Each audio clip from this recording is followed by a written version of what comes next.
नमस्कार, तहकीकात न्यूज़ की खास पहल चुनावी जंग 2021। जैसा कि हमारा विशेष ध्यान रहा है हरिहरपुर पूर्वी पंचायत में 29 तारीख को यहाँ पर चुनाव होना है।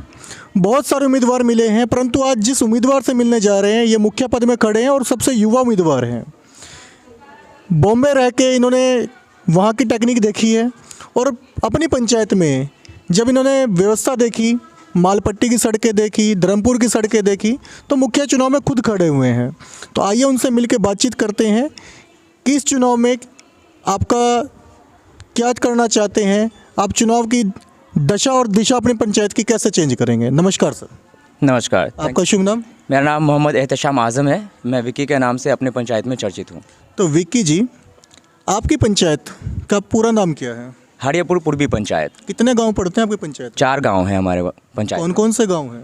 निकाशी, धर्मपुर, मालपट्टी और हरिहरपुर। चलिए, अगर इन 4 गांवों की बात करें तो यहाँ की लगभग जनसंख्या कितनी है? जनसंख्या टोटल अगर वोटर्स की हम बात करें, अगर वोटिंग का टाइम है तो वोटर्स जो अभी 9180 वोटर्स हैं हमारे पास अभी इस पंचायत में, जो इस बार पोलिंग करेंगे। इस बार पोलिंग करेंगे 9000 के आसपास के वोटर हैं जी। तो लगभग वोटिंग कितनी जाती है? क्योंकि 9000 वोटर हैं, कुछ लोग बाहर अपनी आजीविका चलाने के लिए भी घूम रहे होंगे, कुछ कहीं बाहर भी रहते हैं। बिल्कुल रहते हैं वो लोग। यहाँ पे क्या होता है कि मैक्सिमम वोटिंग अगर जाती है ना, अभी ईवीएम है। मैंने दूसरे क्षेत्रों का अगर लिया है, आकलन किया है, तो कहीं कहीं पे 45%, 55% मैक्सिमम गया है। एक ही 2 क्षेत्र ऐसा है जहाँ पे 70+% गया है। मतलब 55 और 60 के बीच का जो आंकड़ा बिहार में रहता है चुनाव के दौरान, यही रहा। That's right. ठीक है जी। इस पंचायत के अंदर समस्याएं क्या क्या हैं, पहले ये बताएं। देखिए, पंचायत में तो अनेकों समस्याएं हैं, क्योंकि ये जो मैं 20 सालों से देखते आया हूँ, जो नया इलेक्शन जब से शुरू होना हुआ है, ये 5वीं बार चल रहा है 20 सालों में, और हमेशा से ये जो इलेक्शन होते आया है, कहीं ना कहीं हमको एक चीज़ बहुत ख़राब लगा सिस्टम का, कि जिस भी किसी गांव का पंचायत है, अगर मुखिया कोई बनता है तो पूरे पंचायत का बनता है, किसी एक गाँव का नहीं बनता। 2 बार निकासी में मुखिया बन चुके हैं, 2 बार हरिहरपुर में बन चुके हैं। दोनों गाँव का डेवलपमेंट बहुत अच्छे तरीके से, सड़कों का, नालियों का और भी चीज़ों का अच्छे से हुआ है। बट ये जो धर्मपुर मालपट्टी है, इसमें बहुत ज़्यादा कमी है। जैसे आपने शुरुआत की कि सड़कों की हालत जो है हमारे पंचायत में, जो हमारे गांव में स्पेशली पूरा सबसे ज़्यादा ख़राब है। मेरा सर्वे है कि कहीं ना कहीं मैंने देखा है कि डिस्ट्रिक्ट में सबसे ज़्यादा ख़राब जो रास्ता है इसी दोनों गांव का है। तो ये सबसे बड़ी समस्या है। आपके पास दूसरी चीज़ साधन है लेकिन सड़क ही नहीं है चलने के लिए, तो ये सबसे बड़ी असुविधा का कारण है। और उसके बाद इस चीज़ को सबसे पहले हमको ख़त्म करना है। तो बरसात के सीजन जब यहाँ आए थे तो यहाँ पे उस टाइम इतना ख़राब सड़क था कि यहाँ पे बहुत सारी बाइक फिसल गई थी, बहुतों को लोगों को चोट लगी थी। ये कोई गांव के अंदर की बात नहीं है, जो आपके रोड जा रहे हैं इस रोड की बात कर रहा हूँ। मेन सड़क आप देख ही सकते हैं कि कितना ज़्यादा ख़राब है। मेन सड़क तो ख़राब है ही, लेकिन गाँव की हर एक गली, शायद ही कोई ऐसी गली होगी जो ज़्यादातर हमारे 6 नंबर वार्ड में जो एक गली है वो ठीक है, बाकी 9 नंबर में जो एक गली है वो ठीक है। उसके अलावा बहुत बड़ा हमारा गाँव है, वहाँ पर सारे रास्ते ही ख़राब हैं। दूसरा, जो एक्सटेंशन हो रहा है, जो एक्सपेंडेशन हो रहा है, हमारी पॉपुलेशन बढ़ती जा रही है डे बाय डे। मतलब गांव के रिमोट लोकेशन में लोग घर बना रहे हैं, वहाँ पे तो कच्ची ही सड़क है, वहाँ पे तो ईंटा तक नहीं है। अगर आप धर्मपुर की बात कर लें, वहाँ पे एक गाछी टोला आता है, वहाँ पे बहुत ज़्यादा लोगों ने घर बनाया है। उनके घर जाने के लिए सिर्फ आरी का इस्तेमाल वो लोग करते हैं, वहाँ पर ईंटा तक नहीं है। जबकि पॉपुलेशन बढ़ रही है, सरकार फंड बढ़ा रहा है, तो हमारे जो प्रतिनिधि होते हैं, जो भी मुखिया बने, उनकी रिस्पॉन्सिबिलिटी होनी चाहिए थी कि वो सड़क को घर घर तक जोड़ना। लेकिन वो उन्होंने ऐसा नहीं किया। जिस गांव में मुखिया बना उसी दोनों गांव का तरक्की किया, बाकी दोनों गांव को छोड़ दिया, जो कि सबसे गलत बात है। मुखिया आप बनते हैं तो पूरे पंचायत का बनते हैं, किसी पर्टिकुलर गाँव का नहीं बनते आप।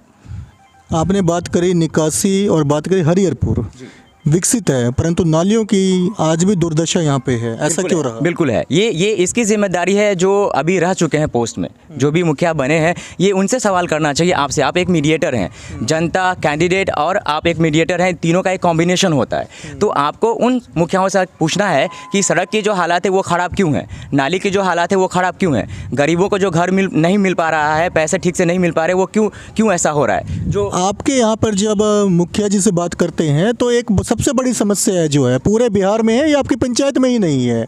जो सरकारी ज़मीन होती है इस पर लोग दबाव बना के इस ज़मीन को हथिया लिया जाता है। अगर आप मुखिया बन जाएंगे तो नाली व्यवस्था कैसे करेंगे, क्योंकि वहाँ तो ऑलरेडी मकान बन चुके हैं। मैं बताऊँ, जहाँ मकान बन चुके हैं उसको तो आप तोड़ नहीं सकते, बट आगे से रूल नियम बना करके वहाँ पे लोग एक्सपांड ना करें, एक्सटेंशन ना करें, इसको रोका जरूर जा सकता है। मैं इसको पूरी कार्रवाई के साथ इसको रोकवाने की कोशिश करूँगा, क्योंकि देखिए, जो घर आप बनाए हैं और जो सरकारी ज़मीन है उसको आप अगर कब्जा किए हैं तो आने वाले फ्यूचर को, नेक्स्ट जनरेशन को, आपका ही जो जनरेशन रहेगा, सबसे पहले तकलीफ उनको ही होनी है। ये लोगों को समझाने की ज़रूरत है, एजुकेट करने की ज़रूरत है। तो इन चीज़ों पर रोकाव हम जरूर लाएंगे।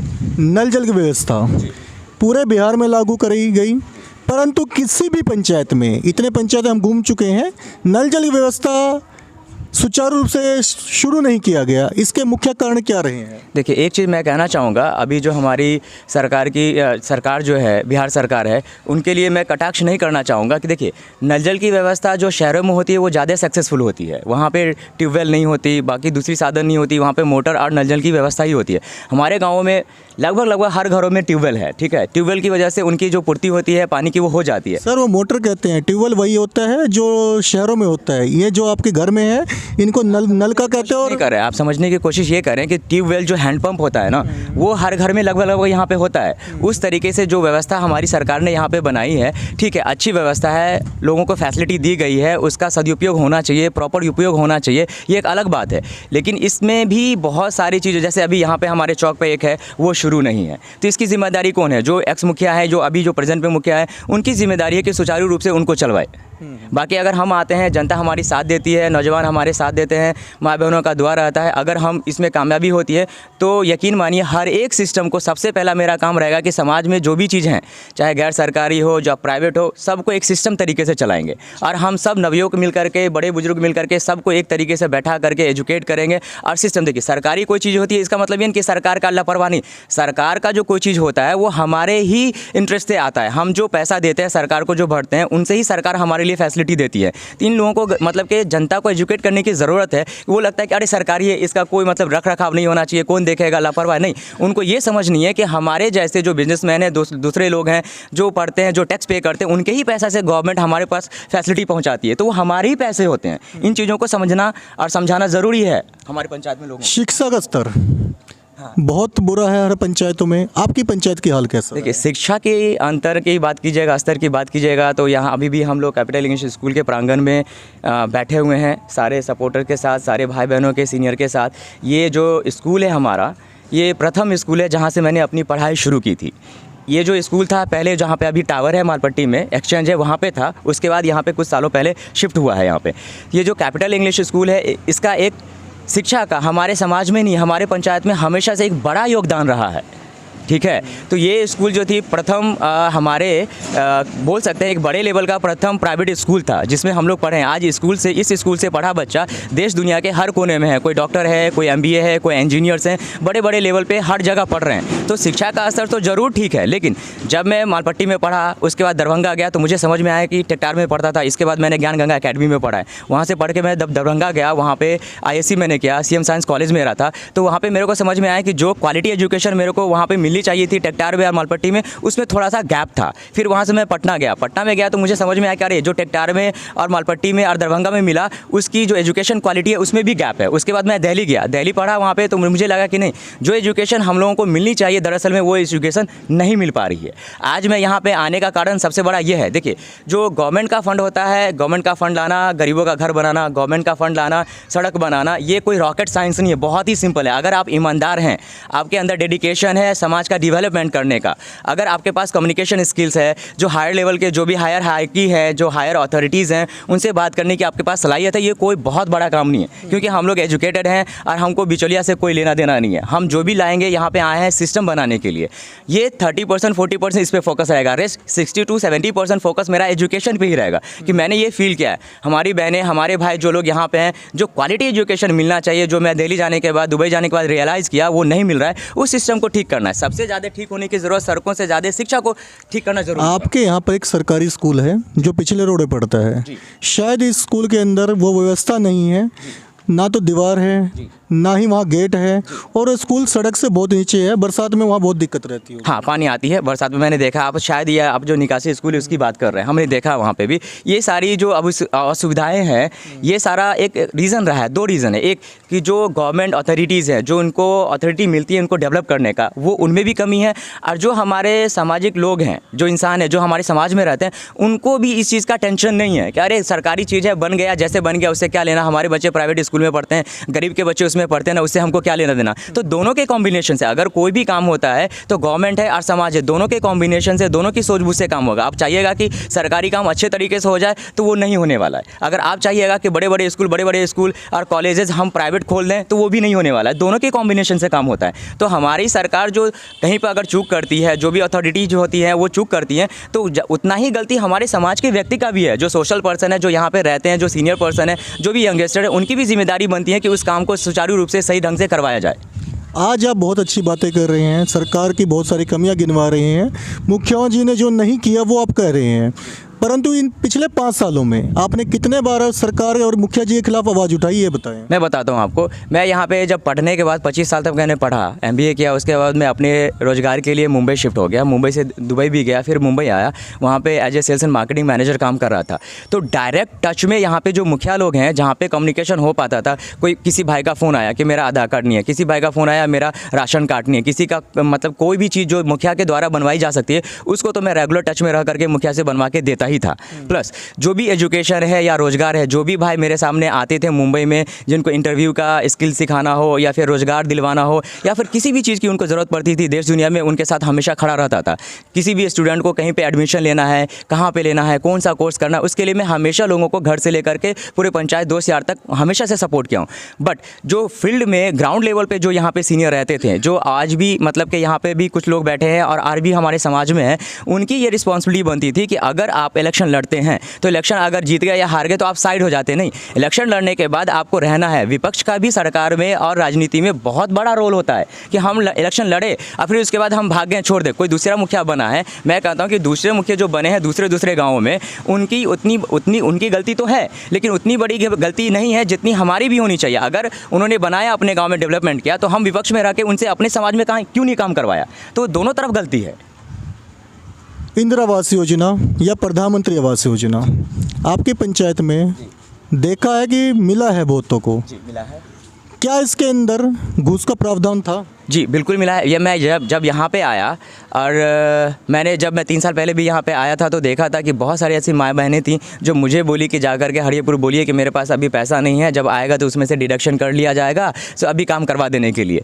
तो मुझे बड़ा अजीब लगा कि लोगों से 1.5 लाख में आजकल कोई घर नहीं मिलता। पहले तो इससे भी कम मिलता था, 1.5 लाख में कोई घर बनता नहीं है। उसमें से लोग, मैंने एक पिछला जिस दिन नॉमिनेशन करवा रहा था उस दिन भी उनको मैंने बताया था कि उनका जो पैसा है उनके पास आने से पहले डिडक्शन हो जाता है, उनसे पहले उसका ले लिया जाता है। तो आज भी यहाँ पे भी 1-2 लोग यहाँ पे बैठे हुए हैं जो धर्मपुर के मेरे भाई लोग हैं, जो मेरे सपोर्टर लोग हैं, जो मेरे हितकर लोग हैं। वो लोग मुझे बोला कि भाईजान पैसा जो लेते हैं ना मुखिया पहले ही ले लेते हैं, उनके जो मीडिएटर होते हैं, मुखिया पहले ले लेते हैं। कौन लेता है पैसा? मीडिएटर पहले ले लेते हैं। कौन सा मीडिएटर है? क्योंकि आपकी पंचायत का ही मीडिएटर होगा, आप जानते हैं, यहाँ की जनता जानती है कौन है मीडिएटर। ये क्वेश्चन आप जनता से पूछिएगा, जनता आपको भरपूर बताएगी।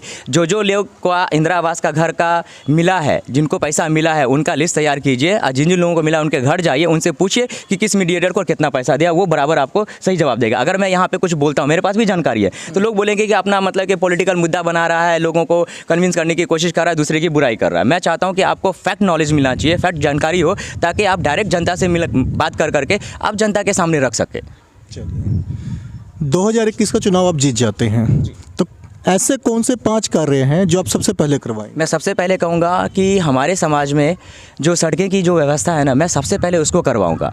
आज जो सड़क है, सड़क में एक सड़क है जो सड़क पे मैं अपनी बहनों के साथ पढ़ने जाया करता था। जब मेरा स्कूल कैपिटल इंग्लिश स्कूल जो अभी जहाँ पे एक्सचेंज है वहाँ पे हुआ करता था, तो मेरे घर से पीछे एक आता है, हमारे जो छोटे भाई हैं जाते हैं, जिनको चमार बोलते हैं, पीछे से वो लोग हैं, उनकी गली से लेकर के टावर जहाँ तक है, वो रास्ता पूरे पंचायत में नहीं, पूरे डिस्ट्रिक्ट में सबसे ख़राब है। वो रास्ता कम से कम 15 से 20 सालों तक बंद है। उसी रास्ता पे मैं अपनी बहनों के साथ जाके पढ़ा करता था। तो अगर मैं यहाँ पे कामयाबी हासिल होती है तो मैं वादा करता हूँ कि सबसे पहले मैं उस सड़क को बनाऊंगा, बाकी सड़कों के उसके बाद बनाऊंगा जहाँ जहाँ खराब है, चाहे जिस किसी भी गाँव में। अगर जीता हूँ तो ऐसा नहीं है कि अगर मैं जैसे उन लोगों ने किया, दोनों अपने गाँव को डेवलपमेंट किया, तो मैं सिर्फ अपने दोनों गाँव को करूँगा, मैं ऐसा नहीं करूँगा। मुखिया जो होता है पूरे पंचायत का होता है, किसी एक इंसान का या एक गाँव का होता नहीं है। जहाँ जहाँ जो भी कमी रहेगी मैं उनको पूरी कोशिश के साथ, पूरी ईमानदारी के साथ दूर करने की कोशिश करूँगा। बट जहाँ पे एकदम नहीं है, सबसे पहले मैं उसको करूँगा। ये तो एक काम हुआ जी। अगले अगला काम, उसके बाद शिक्षा का स्तर आता है। दूसरा काम बताते हैं, तीसरा शिक्षा में आएंगे। दूसरा काम ये है कि जो समाज में जो गरीबों को जो पैसा, बहुत अभी भी ऐसे ऐसे गरीब हैं जिनको बिल्कुल भी नहीं मिला है, उनको पैसे की सख्त ज़रूरत है। घर ऐसा ऐसा घर है, मैं अभी धरपुर में क्षेत्र में अपना काम कर रहा था, हर माँ बहनों से घर घर जा कर के मैं मिल रहा था। ऐसे ऐसे घरों को मैंने देखा है कि जहाँ पर मेरी आँखें नम हो गई हैं कि जिस माँ बहनों को मतलब बहुत ही ज़रूरी था उनको पैसा मिलना, उन्होंने कई बार कोशिश किया है, कई बार दरख्वास्त दिया है, कई बार एप्लीकेशन दिया है, फिर भी नहीं मिल पाया है। सबसे पहले उन घरों को मैं कोशिश करूंगा कि इंदिरा आवास बिना किसी कमीशन के दिलवाने की कोशिश करूंगा। और जिन लोगों को मिलता आया है और जिन लोगों को भी मिलेगा, उनसे कमीशन खोरी बिल्कुल 100% बंद किया जाएगा। ये दूसरा काम। तीसरा काम यह हुआ कि नाली का भी व्यवस्था बहुत ज़्यादा होना ज़रूरी है कि जैसे आपने कहा कि बरसात आ जाता है, बरसात में पानी लग जाता है, जाम हो जाता है, आने जाने का दुविधा होती है। तो हमारा ये पोखर है बीच में, ठीक है, इसको गोड़ी पोखर के नाम से जाना जाता है। इसका जो नाला है ना वो 100% ब्लॉक है। उसी की वजह से आज जो मेन सड़कें हैं खराब होने का रीज़न यही है। तो नाला का भी सफाई कराना, जो पानी का जो बहाव होता है उसका भी कराना बहुत ही ज़रूरी है। सड़क आप अच्छा बना लेंगे, लेकिन अगर नाला नहीं रहेगा, उसी सड़क पे गंदे पानी आएंगे तो वो भी चलने में भी दुश्वारी होगी और वो भी ख़राब हो जाएगा बहुत जल्दी। तो ये नाला की व्यवस्था भी करवानी है। चौथा, नाला सड़क से ऊपर होगा या सड़क से नीचे रहेगा? एक बार बताते हैं, नाला कहीं पर होगा क्या कि पैरेलल होगा, कहीं पे उससे नीचे होगा। ये लेआउट के अकॉर्डिंग होगा। ऐसा नहीं मैं बोल दूंगा कि नहीं सड़क नीचे होगा नाला ऊपर होगा या नाला नीचे होगा सड़क पर, नहीं। ये कंडीशन उस रोड का, उस जगह का जहाँ पे बनेगा, लेआउट के अकॉर्डिंग होता है। ये ऐसे नहीं होता, ऊपर नीचे नहीं होता। जहाँ पे जैसी रिक्वायरमेंट होती है उसके हिसाब से कंस्ट्रक्शन किया जाता है। फोर्थ में ये आता हूँ कि मैंने पहले ही बोला है कि 30 से 40% मेरा काम रहेगा गवर्नमेंट पे ध्यान देना और 60 से 70% एजुकेशन पे देना। मैं कहता हूँ कि as a profession you are a media person, as a profession now I am going to be a politician, right.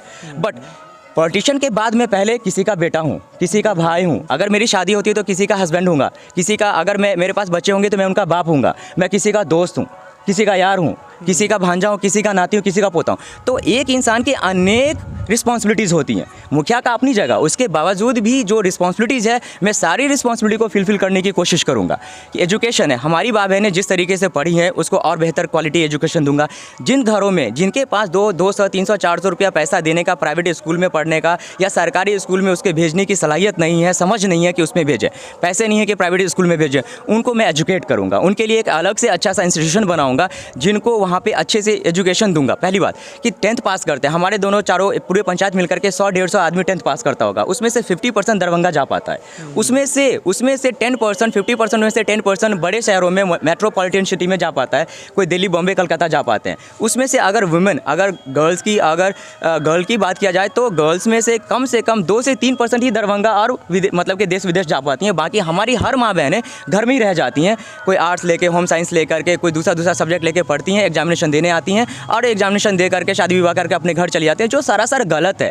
ये ज़रूरी नहीं है कि जिनके माँ बाप के पास पैसा नहीं है, जिनके माँ बाप इतने एजुकेटेड नहीं है, तो उनका जो बच्चा है उनका फंडामेंटल राइट है। हम कहते हैं कि एक वोट देना जैसे फंडामेंटल राइट है, हर एक इंसान को अपने देश में, अपने पंचायत में ही नहीं, पूरे पृथ्वी पर जितने भी इंसान हैं सबका फंडामेंटल राइट है। हर एक बच्चे का राइट है, चाहे गोरा हो, काला हो, किसी भी जाति का हो, किसी भी देश का हो, उसका फंडामेंटल राइट है कि उसको बेटर एजुकेशन मिले। अगर हमारे समाज को बेटर एजुकेशन मिलता है, हमारे देश को, हमारे दुनिया में बेटर एजुकेशन मिलता है, तो उतना ही अच्छा डेवलपमेंट होता है। एजुकेशन का कोरिलेशन है डेवलपमेंट होना। अभी मैंने कल देख रहा था कि एक ग्रुप है, बहुत सारे ग्रुप अभी लोग चला रहे हैं, उसमें से 2-4 लोग हैं ऐसा बोलते हैं कि पॉलिटिक्स में, मैं आपसे एक क्वेश्चन करना चाहता हूं कि कई सारा क्वेश्चन आपने किया है कि पॉलिटिक्स में एजुकेशन का कोई लेना देना है, इस बात से आप सहमत हैं?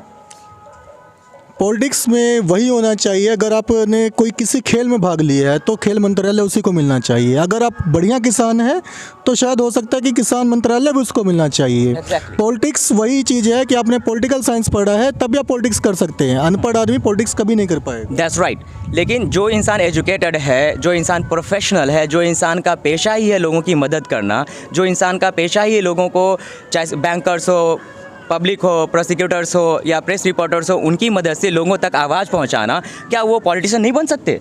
बिल्कुल बन सकते हैं। तो लोगों का ये मेरा जवाब था, एक दो लोगों का जो कह रहे थे कि पॉलिटिक्स में आने जो आता है उसको मतलब एजुकेशन से कोई लेना देना दे। मैं उन बच्चों को, उन माँ बहनों को जिनको भड़काया जाता है, जिनको गुमराह किया जाता है, हमारे समाज में अभी पॉलिटिक्स चल रही है कि जो मतलब कि ज़्यादा पढ़ा लिखा होने की ज़रूरत नहीं है पॉलिटिक्स में आने का। मैं इस बात का जवाब देता हूँ कि बहुत सारे पॉलिटिशियंस हैं, जब सभा चलती है राज्यसभा में, लोकसभा में, जब स्पीकर्स अनुमति देते हैं लोगों को, MLA MPs को बोलने के लिए, तो जो सबसे ज़्यादा एजुकेटेड होते हैं, जो सबसे ज़्यादा कम्युनिकेटिव होते हैं, उनको सबसे ज़्यादा समय दिया जाता है। ये बात आपको शायद पता होगा, इस बात से आप सहमत है कि नहीं है? तो एजुकेशन का रोल सिर्फ पॉलिटिक्स में नहीं है, दुनिया के हर एक चीज़ में बहुत ही अहम है। चाहे आप ऑटोमोबाइल सेक्टर में चले जाएं, आपको अगर इंजीनियर ही बनना है तो आपको पहले एजुकेशन लेनी है, उनका प्रैक्टिकल करना है, थ्योरी पढ़नी है, तब जाकर के वो काम करना है। अगर आप सिविल इंजीनियर बन रहे हैं, आज राजमिस्त्री है, हमारे समाज में, हमारे देश में, हमारे स्टेट में उतना ज़्यादा एजुकेशन नहीं है। बाकी जो जितने भी फील्ड होते हैं सब में एजुकेट देने के बाद उसको वो काम करवाने को दिया जाता है, सबका परमिशन मिलता है, सबकी डिग्री मिलती है। तो लोगों को एजुकेशन का वैल्यू पता ही नहीं है कि एजुकेशन क्या होता है और हर फील्ड में एजुकेशन की महत्व क्या होती है। तो लोगों को समझाने की कोशिश कर रहा हूँ कि देखो, एजुकेशन जो अगर एजुकेटेड बंदा अगर किसी भी फील्ड में आता है, या वो पॉलिटिक्स में हो या दुनिया के किसी भी क्षेत्र में हो, तो उनका काम करने का तरीका जो लेस एजुकेटेड है या फिर इलिटरेट है उनसे डेफिनेटली बहुत ज़्यादा फ़र्क होएगा। इस बात को आप मानते हैं कि नहीं मानते? बिल्कुल सर। अब ये क्योंकि चुनाव की बातें हैं, ये बातें तो अलग हो जाती हैं। आपका चुनाव चिन्ह क्या है इस बार? देख सकते हैं मेरा चुनाव चिन्ह है टेम्पू। यहाँ पे है हमारा चुनाव चिन्ह, यहाँ पे शायद नहीं दिख पा रहा है, बच्चे लोग बैठे हैं। टेम्पू छाप है, क्रमांक संख्या 4 पे है।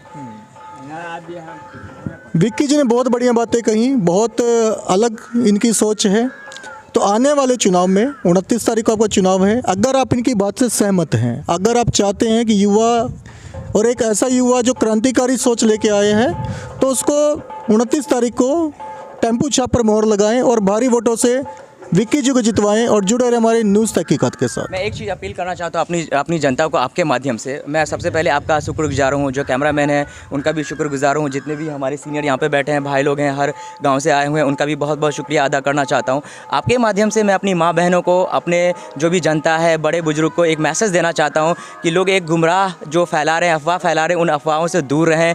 कोई भी इंसान अपना जॉब छोड़ के आया है यहाँ पर, अच्छा खासा नौकरी छोड़ के आया है, तो वो कमाने नहीं आया, काम करने आया। मुंबई से काम छोड़ करके मलपट्टी धर्मपुर अपने पंचायत में काम करने आया। इस चीज़ को समझने की कोशिश करें।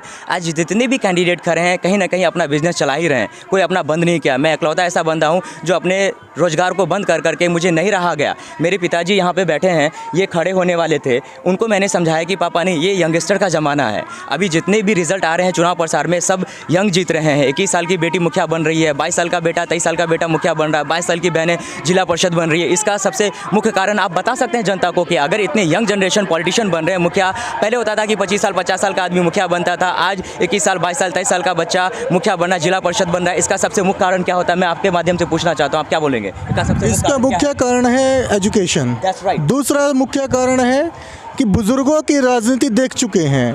इस बार जनता युवाओं का साथ दे रही है, ना कि शराब पर और ना ही पैसे पर वोट दे रही है। जी, एकदम सही बात है। आपके माध्यम से एक चीज़ और बोलना चाहूँगा अपनी माँ बहनों को, पूरे पंचायत की जनता को, कि अभी लोग घूसखोरी करना शुरू कर दिए, घूसखोरी ने घूस देना शुरू कर दिए हैं। कुछ और लोगों को पैसा दे करके बहला रहे हैं। जो भोले भाले पंचायत की जो हमारी जनता है उनको गुमराह कर रहे हैं कि जीत जाएगा तो ये भाग जाएगा। जो इंसान अपना काम छोड़ करके काम करने आया आपके समाज में, और समाज में आपके समाज में बहुत ज़रूरत है काम की, बेहतर सड़कों की, बेहतर नाली की, बेहतर शिक्षा की, वो इंसान को गुमराह किया जा रहा है। हमारे अंदर कोई कमी नहीं मिल रही है, तो मेरी माँ बहनों को बोला जा रहा है कि ये जीत जाएगा तो भाग जाएगा। मैं आपको बोलता हूँ कि पृथ्वी पर एक भी ऐसा नेता बताइए जो जीता होगा वो अपना पद छोड़ के भाग गया होगा। आपके नज़र में कोई है? आप मीडिया पर्सन है, हमसे कहीं ज़्यादा लोगों से आप मिले होंगे, घूमे होंगे, आपके नज़र में एक भी बंदा है जो मुखिया बनने के बाद छोड़ के भाग गया होगा? आप जनता को जवाब दीजिए।